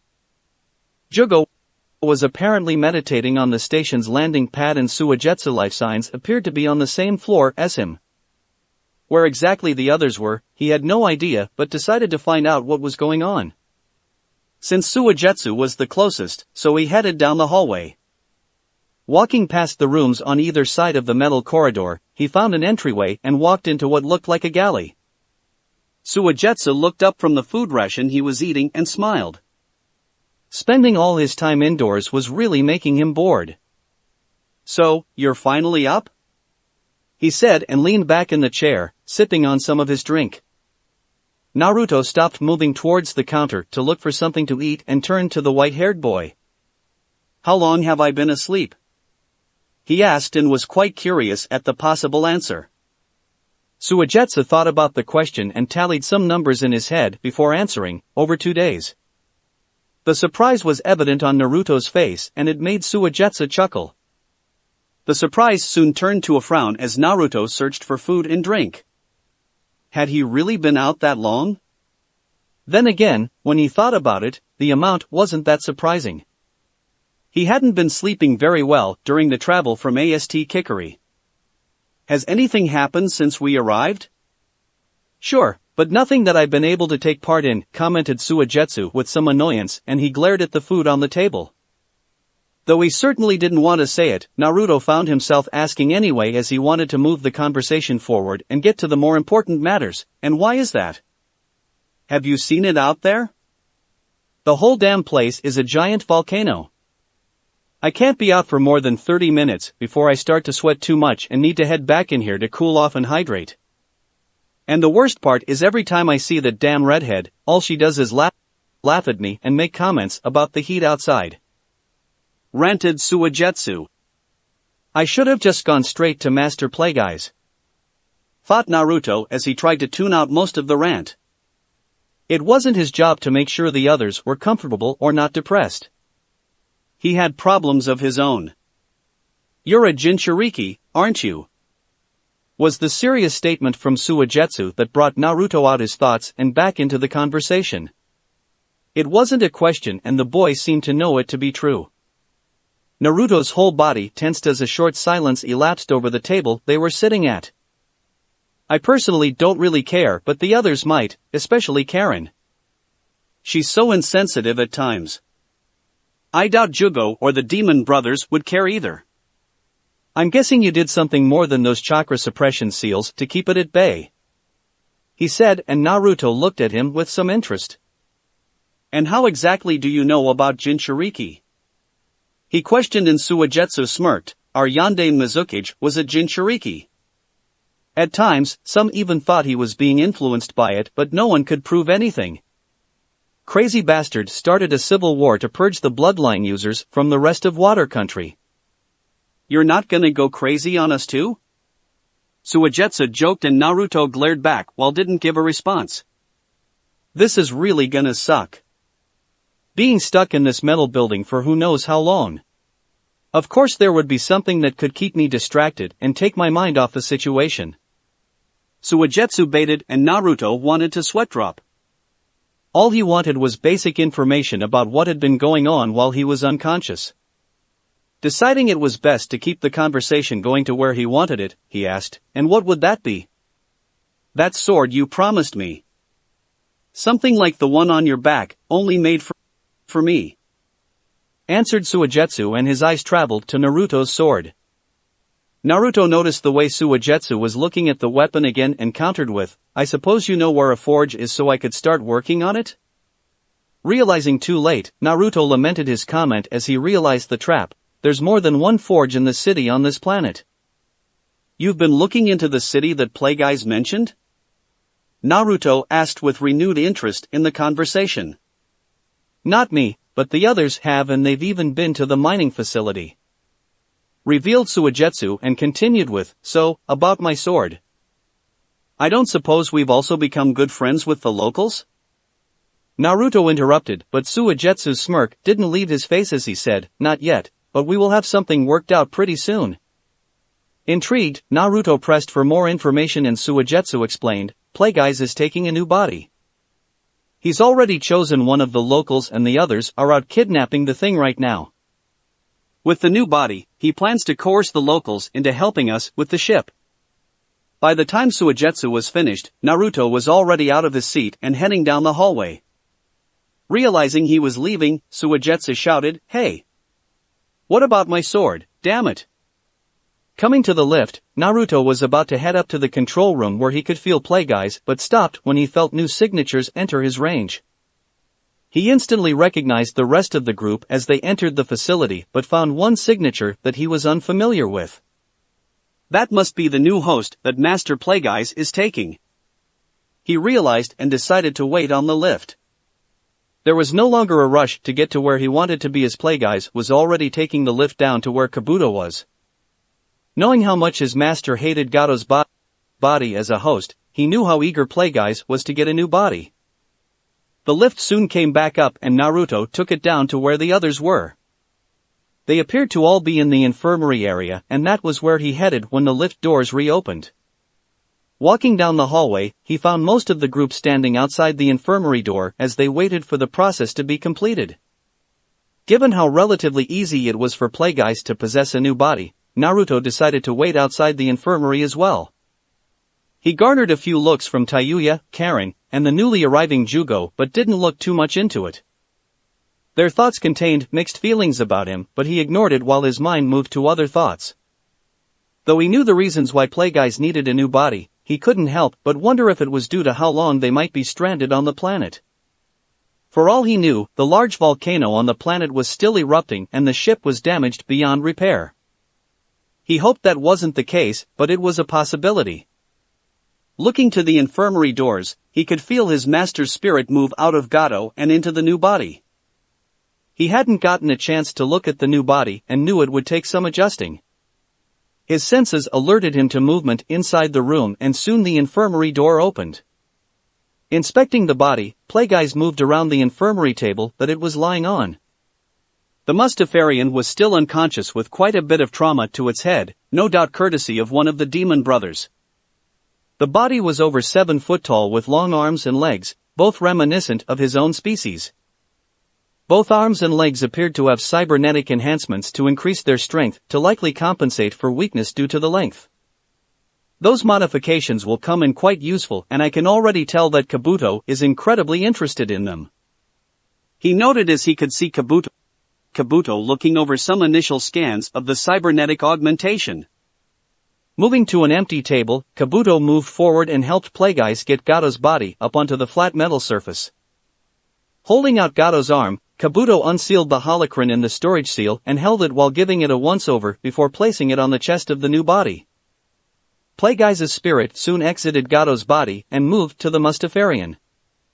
No sooner than he had left Gado's body than the short man started going into convulsions. Being in the body for so long and causing so much damage, the shock of his spirit could possibly kill Gado. While Kabuto dealt with Gado, Plagueis entered the tall Mustafarian. The process could be difficult and depended on the willpower of the new host. Gado was quite easy to possess, but the Mustafarian may not be. Once the process began, the Mustafarian awoke with compound eyes wide open in terror. It struggled to find out what was happening, but Plagueis prevented it from moving off the table. The battle of wills ensued, but didn't last long. The Mustafarian calmed down as Plagueis took control and the being's consciousness was pushed aside. A few moments elapsed before Plagueis sat up and began experimenting with the new body. Moving the hands and arms, he tested the cybernetics and then got a feel for how the body reacted. Turning on the table, he let the feet touch the ground and then slowly added the weight of the body to them. There was nothing wrong with the Mustafarian's body, but possessing such a short person for so long was causing problems with balance and spatial awareness. He had gained about 3 feet of height in a matter of moments and needed to brace the body while experimenting with walking. He surmised that it shouldn't take him more than an hour to become moderately acclimated to the body, but that it would require a few days' time before he was completely used to the changes. Looking to the door, he could feel those that were outside of it, which was quite new as that wasn't something he had been able to do in Gato's body or while he was a spirit. The midichlorians in this body should allow me to use more of my former force ability and power. There will be so much to do as I finally regain some normalcy to my existence. He thought and moved to the door. Hitting the control panel after one missed try, the door opened and looked upon almost all of the group. Addressing the group, Plagueis began to tell them they needed to get to the crashed ship when he noted their confusion. It quickly dawned on him that although he intended to speak in Basic, his new body was only capable of speaking in the buzzing and clicks of the Mustafarian language, which was completely unintelligible to the group. I suppose even the seemingly ideal body still has some drawbacks. He mused and began speaking telepathically to them. It seems this body is unable to speak in a language that all of you can understand. I shall therefore be speaking directly into your minds. This will likely only be temporary until I make some modifications to the body. Plagueis explained and moved on to the orders, split up into 2 groups. One group will be following me to the ship and the other will be staying here. I want to leave within the hour. With that, he walked down the hallway and went to the lower levels to get some supplies and check what he already had on his body. With a more capable body, he would be able to do much more and be much more active. Naruto watched his master leave and the others disperse back to their rooms to either get ready or to leave. It seemed strange that in just 2 days' time so much had happened. It now seemed that he was more on the sidelines with a more active Plagueis taking the lead role. He also had trouble adjusting to the now more intimidating body that his master had. Deciding that he wanted to know much more about what would be happening or at least be involved in the decision-making process, he rushed to follow Plagueis. Suigetsu was little help in the information department and he wanted to be as informed as possible, which was always something that his master emphasized. Also, now that the QB was taken care of for the time being, he had a few more personal questions to ask. Taking the lift, he followed his master down to the storage level. The lift door opened and Naruto moved to where his master was rummaging through storage crates. He had taken only a few steps away from the lift when Plagueis stopped and turned to look at him. The Mustafarian was now garbed in an all-weather dark cloak similar to what Naruto liked to wear on occasion. The hood concealed most of the insectoid face and Naruto saw a glimpse of what his master would have looked like years ago in his original Min body. I tried to wake you a day ago but you were rather unresponsive. I thought about having Kabuto make something up to bring you back to consciousness but decided you needed the rest. Stated Plagueis, but he found that his telepathic words were not what Naruto had come there for. The tension only increased between them. Without turning, Plagueis noted the location of one of the smuggled weapon crates. He wasn't sure why his student had sought him out in such a manner, but the tension and situation was unnerving. The weapon the Mustafarian had been carrying was left in the infirmary and he had no other means to defend himself, save for the force. Focusing back on his student, he noted something else and voiced his observation through their link: "You're not wearing the chakra suppression seals." It was more of a statement than a question and his mind raced over the possible answer. Could the Kitsune somehow be controlling his student? I used some Fuinjutsu and placed it over the seal. I shouldn't have to worry about the QB for some time, but my chakra control will be diminished. Naruto explained, but the tension and staring match did not let up. Plagueis then noticed that Naruto's ninjato began slowly moving out of its sheath, only a centimeter every few moments as if preparing to be used by its wielder. Not a good sign. He thought and believed Naruto wasn't consciously doing it but that it might show his possible intentions. Is there a reason that you sought me out? I can't say I know why, and your mind is so closed off that I cannot begin to infer your thoughts and intentions. stated Plagueyes as he tried to get some idea of his student's sudden behavior. "What do you know about my parents?" Naruto finally asked, and Plagueyes was quite surprised at the question. "I can't lie in this situation. Nor can I choose the wrong words to give an explanation."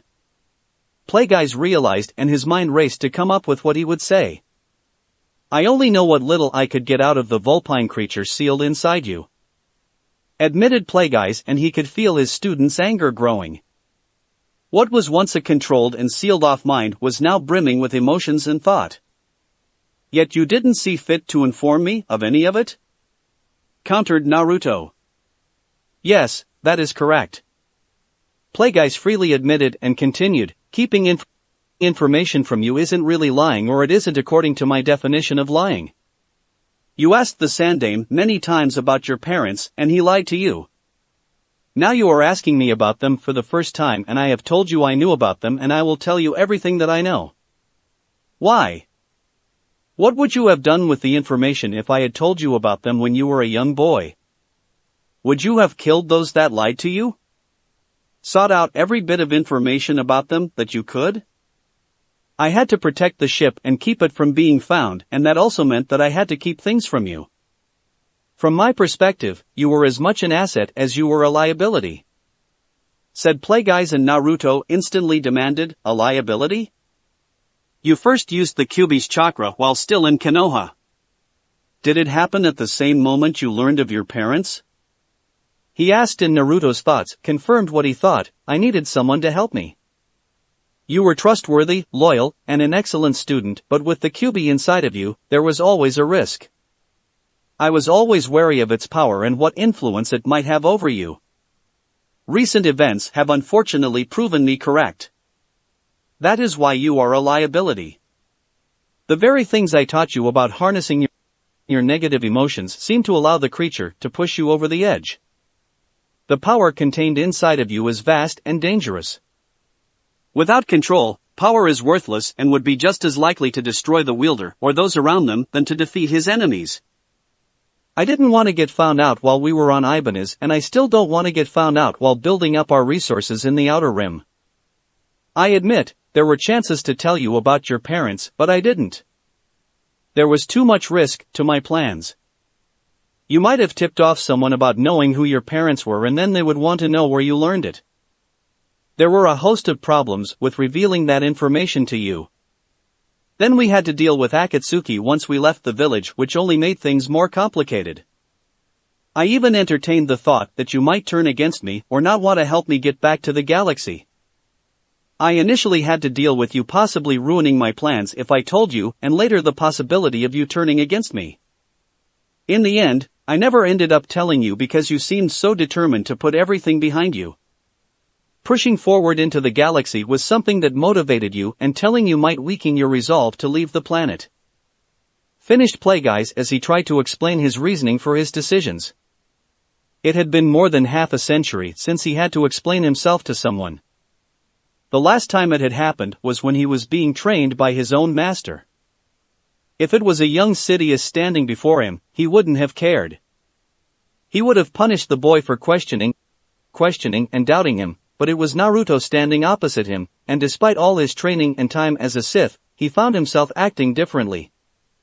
He could sense feelings of betrayal coming from Naruto, and as much as he didn't want to admit it, what he sensed was disconcerting to him. It somehow affected him far more than he knew it should have. He had never cared about anyone before or how his decisions affected others. This was somehow different, and idly he turned back to the storage containers to continue what he was doing. Searching his feelings, he found it difficult to describe what emotions he was experiencing. It almost felt like remorse and regret, perhaps even shame. These were certainly not things he had ever felt before, and it almost felt overwhelming, but rather than push them aside, he allowed them to continue. Trying to stay busy was helping, but not enough. However, ever the scientist, the experience was something he wanted to study, so he let them persist. Perhaps then he could understand exactly why he was having those emotions. Naruto, for his part, stood rather still and almost in shock. His anger had waned when Plagueyes' normal mental barrier had cracked during the speech. He could feel emotions coming off his master which he was never able to before. He's actually sorry. He realized and never thought he would feel his master be sorry about anything. Sith weren't supposed to be sorry or apologize to anyone. Coming down to the storage level was a spur-of-the-moment decision. He really didn't know what his intentions were and the Force hadn't told him to do it. He really just wanted answers and he had been given them. The statements Plagueis made were true, but he was curtailed more by the emotions. As long as Plagueis told him what he had learned from the QB about his parents, then he saw no reason to press further on the issue. He had used all of his abilities to try and detect any deceit from his master during their talk, but he had found none. Plagueis was right, looking back was not something he wanted to do. It was harder now more than ever, but he wanted to put Konoha completely behind him. That unfortunately meant putting aside his feelings on his parents and wanting to know more about them. He would just have to let it go and be satisfied with whatever information he could get. Perhaps in the future he could gain more from the QB. It certainly seemed to know more than it let on, and Plagueis admitted that it hadn't revealed all that it knew. What would I have done if he hadn't told me the truth or denied it? He idly wondered, but decided not to dwell on that thought. Without Plagueis, he might be completely lost in the galaxy. There was still so much he didn't know about and so much he was still learning from his master. Turning around, he made to leave as there was nothing left to say. Stopping at the door to the lift, he said, "I'll go select the group and get everything else ready for traveling to the ship." The door shut behind him and Plagueis was left alone in the room to decipher the emotions he was experiencing. Swinging his sword down, Naruto decapitated the final dog-like creature that had attacked them. The pack of animals had been stalking them for over an hour before finally attacking from behind. The creatures were hard to kill but were not that dangerous to their small group. Accompanying the two Sith were Jugo and the Demon Brothers. Karen had enough of the volcanic world for one day and though Suigetsu wanted to come, but he simply couldn't. Tatsuya didn't really care whether she went or not and Kabuto claimed he had something to work on. They were nearly to the crash site and it had taken much longer than they originally planned. Both Plagueis and Naruto had slowed the group down as some of the terrain was too much for them. Plagueis couldn't walk up walls and Naruto was having great difficulty keeping his feet stuck to surfaces. His chakra control was abysmal and he ended up physically climbing a few vertical cliffs faces areas along with Plagueis. Both refused to be carried and while they were quite capable of climbing, it still slowed the group down. Central Volcano was still an ever-present feature that dominated most of their surroundings. Their movements circumnavigated the feature as they traveled past the mining facility and to the crash site. Plagueis informed Naruto that the volcano had stopped erupting only that morning but that seismic readings and scans indicated that they should be fine for the day. Coming to the top of next cliffside they had to climb, the small group was greeted with a linear trench that showed where the ship had come down and struck the surface of the rock. Following the trench, they made it to the edge of the plateau. Naruto dreaded what they might see and was initially surprised to find that he couldn't see the ship, however, he then remembered the countermeasures he had used. Instead of a crashed ship surrounded a wedge-shaped mud wall, they were looking at a large outcropping of rock in the middle of the canyon that was the same size as the wall. The illusion, however, soon faded the more intently he gazed upon. Knowing what was really there negated the effects of the Sith runes which were only meant to fool those that might come upon the area. On first glance it wouldn't look very noteworthy and anyone in the area would move on. Looking to the canyon floor, he could see that the lava had quickly moved through the area and only deposited a thin layer which had mostly cooled.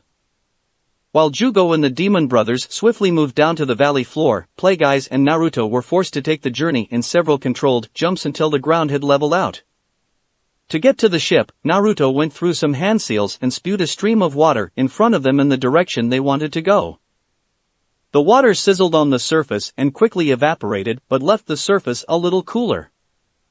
Examining his work, Naruto frowned at the fact that the water jutsu had much less volume than he wanted. He wanted more of a deluge, but only summoned up a stream. Chalking it up to chakra control, the demon brothers took over and continued to cool off the surfaces in front of them as they made their way to the hidden crash site. Once they reached the ship, the demon brothers got on top of the mud wall to act as lookout with a pair of electrobinoculars while Naruto and Playguys began looking over the ship. Not having anything to do for the moment, Jugo decided to go into the ship and see if he could find a few things that the others had left behind when they moved to the escape pod before the crash. They had taken the most important items, but the others had left a few things and had asked him to see if he could find them and bring them back to their temporary base. Suigetsu was forced to leave a few of his weapons because the others objected to taking sharp weapons in the escape pod while they were about to crash on the planet. Entering the ship through the still-present hull breach, Naruto and Playguys tried to restart the ship's systems to see what was damaged during the attack and crash. "This is boring as hell," commented Meizu, and Gozu just grunted in agreement. Looking over the canyon and the tops of the cliffs for any sign of Mustafarians or wildlife was not very fun. There just wasn't much to see. The mud wall didn't reach the height of the canyon wall, so they couldn't see very far in most directions. At least it's better than sitting down there and doing nothing while they look over the ship, commented Gozu. "You think we'll ever be able to pilot one of these ships?" asked Meizu as he looked downstream of their position. "Who knows, it doesn't seem that hard. They seem to be able to take a beating, and I don't think you need to know how everything works to fly it. All we need is to be on a non-hostile planet and have some free time," Gozu responded. "Oh yeah, and when's that going to happen?" questioned Meizu with a chuckle, and Gozu laughed as well. Their luck thus far with planets wasn't very good. Each of the 3 planets they had been to was far from peaceful. Something always seemed to happen to them. "Oi, Meizu. Take a look at the big volcano," requested Gozu, but Meizu brushed him off by saying, "I've seen it already." "Now that's not what I mean. I seen something on the lower slopes," explained Gozu, and Meizu turned around to re-examine the slopes. Though a portion of the bottommost slope of the volcano was covered by the curvature of the planet and the canyon walls, Gozu saw something on the lowest visible portion of the volcano. Among the rocky slope was an area that was slightly out of place from the rest. A small portion was jutting up from the rest of the rock and looked too straight and the sides too cornered to be a natural rock. The top of the anomaly also appeared strange. Looking at the top of the feature, Meizu felt he had seen something like it before. He looked back down at the ship to call out for the others and realized what it was. The top gun turret on the ship looked similar to what he was seeing on the top of the object jutting out from the volcano. "We better tell Naruto and Master Playguys," he said, and examined the anomaly one more time to be certain. "I believe it is indeed a laser cannon turret. It might be a part of a ship or even a whole ship. You've both done very well in spotting it," stated Playguys as he looked through the electrobinoculars at the volcano. It had taken him several jumps to get up the mud wall, but he was now certain it was worth the effort. Naruto looked over the feature with his goggles and could also see the similarities. Given how far it was away, the journey would likely take them another hour or more, but that was not the primary concern. The fact that whatever they were seeing was on the largest volcano on the planet, which had only just stopped erupting after nearly 2 days of continuously spewing lava, was more prevalent on his mind. If the volcano decided to erupt while they were on it, then they may not be able to outrun the lava if it came down on the side they were on. "Are we going to go investigating?" asked Jugo, who was also quite interested but didn't have a pair of binoculars to see with. This was the first real adventure that he had gotten to participate on. He had found the vibroaxe that Suigetsu had asked him to bring back and was holding it in one of his hands. Given that they had already been attacked, he thought it might come in handy. "Yes, I think we will, but we won't stay for long. I could only determine that the volcano would remain stable for so many hours. Beyond that calculation, we could be endangering our lives. The find, however, could prove most valuable. If the other crashed ship doesn't have the parts we need, then we can scavenge off this new find," answered Playguys. The quick overview of their ship revealed that their deflector dish was definitely damaged along with the engines and the power relay systems that went to the hyperdrive as well as other systems. They were quite lucky with the damage only being what it was. Had the hyperdrive been damaged, they would have been in some real trouble. Except for the obvious breach, the hull also seemed to be fine, but they would need to get the ship out of the rocket was stuck in and on a level surface before determining that. The ship had emergency power and most of the key systems were still fine, but they needed to restore main power and fix the engines as well as the other systems before they could think about leaving the planet. Without the deflector dish, they wouldn't have any shields, which was also of great concern considering that they had already been attacked once and they were only just past the halfway point to Tatooine. Traveling to the huge volcano was easier said than done for Plagueis and Naruto. The others were having an easy time, but Naruto's attention kept moving to the smoke rising from the top of volcano thousands of meters above them and thinking it might start to erupt at any moment.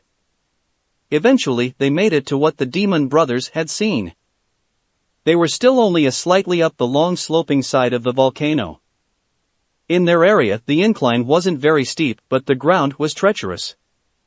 Looking over the exposed ship, Plagueis tried to identify it but had difficulty. The portion they were looking at was a trapezoidal prism that was about 20 meters tall and steadily got wider until it reached about 30 meters wide before disappearing into the volcanic rock. It didn't look like any known transport ship that he was aware of. There was no evidence of a cockpit or any other common characteristics of a vessel. Examining the very top of the exposed ship, he noted the weapon emplacement. Searching through what he knew about laser cannons, he decided to revise his previous statement. My initial assessment wasn't completely correct. He mentally voiced to the rest of the group and quickly got their attention. I based my assumption on the fact that the ship was likely a small transport or freighter. That is, however, incorrect. He said as he continued to look over the piece of ship and try to identify what ship it was. Naruto quickly voiced the question that everyone else was wanting to know, then what are we looking at? This isn't a laser cannon, it's a turbo laser cannon. It's far too large for a transport ship, and unless this is a heavily modified cargo vessel, I believe we are looking at a small portion of a support or capital warship. Plagueis revealed, and there was a long silence before Jugo asked, and how big would that kind of ship be? Approximately 80 to several hundred meters long, though I would expect this one to be more towards the 200 meters or larger mark. Given the slight angle of this exposed portion, the rest of the ship is either not here or was completely covered by lava flows and is hidden from view beneath us. The earthquakes from the recent eruptions may have brought it to the surface or uncovered this portion of it. Explained Plagueis as he moved to the ship portion and began scrapping off some ash and other debris to reveal red metal underneath. The others balked at the statement of the size. Their own ship was only 50 meters and they considered that big. Glancing over the exposed area, Naruto didn't see any entrances into the ship. The best answer he could come up with was to make an entrance. The only question was where to do it. Pulling out his ninjato, he circled the exposed section. There was no telling what was really inside of it. The exposed section could be part of the front, back, bottom, top, or some other section. If the ship was as large as Plagueis believed, then it could just have fins that stuck up and had a weapons battery on top. All he really needed though was a big enough space for the demon brothers to enter into. Selecting an arbitrary spot, he activated the vibration mechanism on his sword stabbed into the ship. He made sure not to go too deep, but found the hull was thicker than he expected. When he was finished, a glance back at Gozu and Meizu told them it was their turn to contribute. They grunted in acknowledgement and turned into smoke. The two plumes rushed into the hole and began slowly searching the dark area inside. Hopefully, the two would be able to find a good location for all of them to enter. It took a few minutes before he heard a clank come from the other side of the exposed ship. All three members of the remaining group walked to the other side. The clank came again and Naruto realized what Gozu wanted him to do. Moving his sword to the area he heard the noise from, he stabbed into the ship's hull. 3 more clanks came from inside the ship and Naruto proceeded to put 3 more slits into the ship. Gozu had given him the dimensions for a door that he could make, and now he knew where the corners were. Naruto was about to finish his work on the entrance and cut it completely out of the ship when Plagueis spoke to him. Only cut 3 sides, leave one of the vertical sides uncut. Slightly confused, Naruto did what Plagueis suggested and only cut 3 sides. A quick look to Plagueis and the Mustafarian stepped forward. Extending both his arms toward the hull of the ship, though still several feet away, Plagueis began using the force. The metal hull began to peel and bend outward as Plagueis pulled the metal towards them and then bent it around, as if opening a door. With the hull peeled back, they were free to enter the ship and found an access ladder nearby. Naruto was about to question why they hadn't just made the hole, but Plagueis informed him, a door is better than a hole, and if the ship's hull can survive the lava, then leaving an opening that we can't seal will only allow a new lava flow to enter the ship and flood it. The Mustafarian ducked down to get inside the doorway and Jugo followed with Naruto following last. Looking through the microscope at a high magnification, Kabuto stared at the new sample he had gotten that morning. Up until that point, he had been unable to get a sample from Naruto, so he hadn't been able to see what he knew to be in the boy's cells. The other samples he looked at didn't have nearly as many. Now with the sample from the Mustafarian, which was taken under the guise of looking for diseases or other ailments in the new host, Kabuto could finally see the small organisms that were prevalent in the cells of living beings and animals throughout the galaxy. All apparently except for their home planet. There were several thousand inside just the single cell that he was viewing, which was far more than he had seen in previous samples. According to Plagueis, they were sentient and lived a symbiotic relationship with the host. Such marvelous little creatures. He thought as he continued to stare at them. These were apparently the things that gave Naruto his added powers.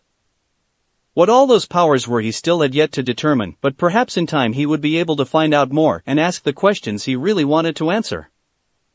The main question that stood out from all the rest was how Naruto had come to gain those organisms. He had yet to be told the full story, but in time he would earn more trust from the group and finally be able to find out more. If Naruto could form a symbiotic relationship with the organisms, then perhaps he could as well. He wasn't foolish enough to just go experimenting with them though. That was not something he would chance. There was no telling what the organisms were capable of or what experimenting with them could cause. He had been warned not to look into by Plagueis and told that at a later time, he would be let in on the Sith's research and be able to learn more about the organisms known as midichlorians.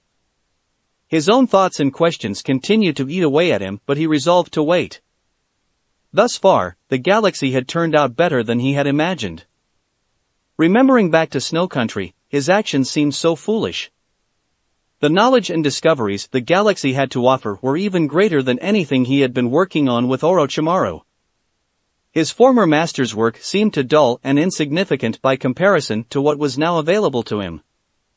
Bodies, the ship was full of dead bodies.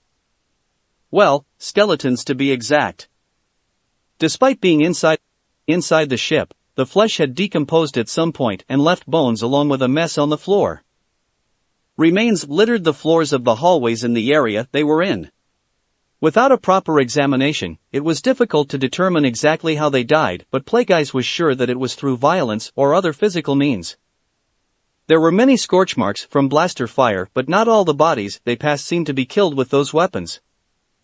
Hopefully Naruto will be able to use a medical jutsu and diagnose what happened to a few of the bodies that don't look like they were killed with a blaster. Plagueis thought as he wanted to make sure that it wasn't something more sinister that had killed the crew. There were many ways that the other crew could have been killed. Bacteriological, viral outbreak, any number of gases, or perhaps something more sinister and related to the dark side of the Force. All were unfortunately possibilities. From what he could tell, they were actually at the front of the ship and Naruto, Jugo, as well as the Demon Brothers were in the process of forcing the blast doors open to what he believed to be the bridge. If there were answers to be found, then the bridge was the best place, however without power, there was little they could do. Therefore, once the bridge was found, they would need to find power or gain a power source to power individual systems. The ship likely had a few small power units or generators in storage that could be used to recharge droids and the like, so all they needed to do was find one if the ship's power or emergency power couldn't be restored. While the four worked, Plagueis held up the glow rod that he had brought so that they could see what they were doing. The Mustafarian's eyesight wasn't that bad in the dark, but the pitch-black ship was not easy to see in. Naruto and the Demon Brothers were much better off, but Jugo also couldn't see anything in the pitch dark of the ship. He still found it odd that he couldn't place the type of ship they were on. Considering the Republic's lack of a standing navy, he thought perhaps it was an older ship, but that also clashed with the location. Mustafar was far outside the Republic, which was one of the reasons he chose it for the facility. A screeching and grating noise from the blast door told him that the four had finished getting it open, and he walked with them into the bridge. The dark bridge was illuminated by the yellow light of the glow rod as Plagueis proceeded to the head of the group to better light the room.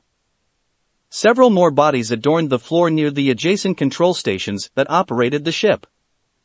Each body appeared to have been hit with a blaster bolt, but they also appeared to have other massive injuries as well. The one thing out of place in the room was a droid that was lying on the floor.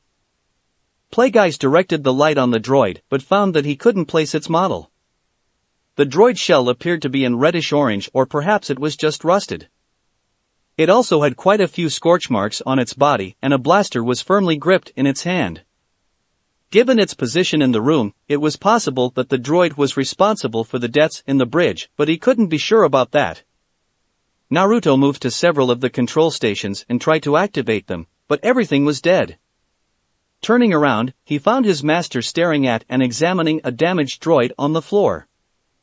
Before he could say anything, Plagueis spoke to him and the rest of the group, "Create some shadow clones and have them search the rest of the ship.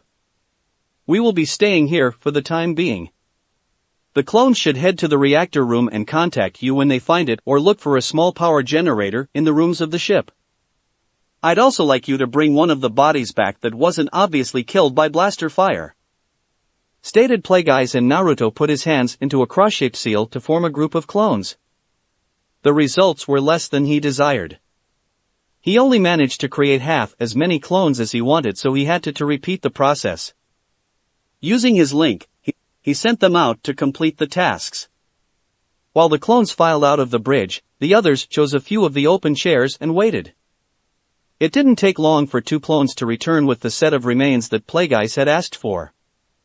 The clones had quite a difficult time as the remains were practically falling apart in their hands. The Real Naruto moved to it and attempted to use a diagnostic jutsu. It took 5 tries before he managed to control the chakra enough to work the jutsu. Focusing and concentrating on the chakra control, he moved his hands over the corpse and quickly examined the body. His control soon waned and the jutsu failed, but he had found out something: there are too many bone breaks in this man's body to count. It's as if his whole body was crushed by something. And to emphasize the point, he levitated one of the bones with the force, and the others watched while he fell apart into small fragments while in the air. Plagueis took in the new information while looking over the body the clones brought back. It seems most of his theories had been wrong. While many aboard were initially killed by blaster fire, something else happened that finished off the rest. "Did your clones see any other bodies with different uniforms?" Plagueis asked, and Naruto closed his eyes to confer with the clones. "No, they have yet to find any other bodies that don't have the same uniform." He confirmed, and Plagueis could finally hypothesize what had happened. It seems then that the ship was attacked by an inside force. The best explanation for these injuries is that the inertial compensator was turned off or disabled, he stated, and Meizu promptly asked, "What's an internal compensator?" "It's inertial, and it is a device aboard a ship that protects the crew from the sudden changes in acceleration that ship undergoes while traveling. Normal travel and maneuvers can cause so much g-force and strain on a body that a person could be instantly killed without the inertial compensator. Starships simply travel too fast for most beings to be able to stand, and the device reduces that feeling to where you won't feel anything. Our crash would have probably killed us without it being turned on. In this case, it is likely that the compensator was turned off and the crash killed the rest of the crew. There are many safety features in place to prevent that from happening, but they must have been overridden," Plagueis explained. "Who would turn off such a device while they themselves are on board the ship? questioned Jugo, as it made no sense unless it was a suicidal action. The Mustafarian's gaze turned to the droid that was sitting across, but he said nothing about his suspicions. Naruto's head turned towards the door as he received some information from his clones. It seems my clones have found the reactor room. Plagueis turned away from the droid and nodded. He then gave explicit instructions that Naruto relayed to the clones on the procedures for trying to activate the emergency power. The clones followed the instruction, and it seemed that the ship's emergency power had not been drained as emergency lights in the bridge began turning on. Several low hums sounded in the bridge as a few key systems began starting up. Naruto sat down at one of the main terminals and waited for the monitor to activate so he could find out information about the ship. The monitor, however, did not show him anything about the ship when it turned on. Naruto found himself staring at the image of a droid. The model appeared to be the exact same droid that was on the floor. The red photoreceptors stared back at him and he wondered what the hell was going on.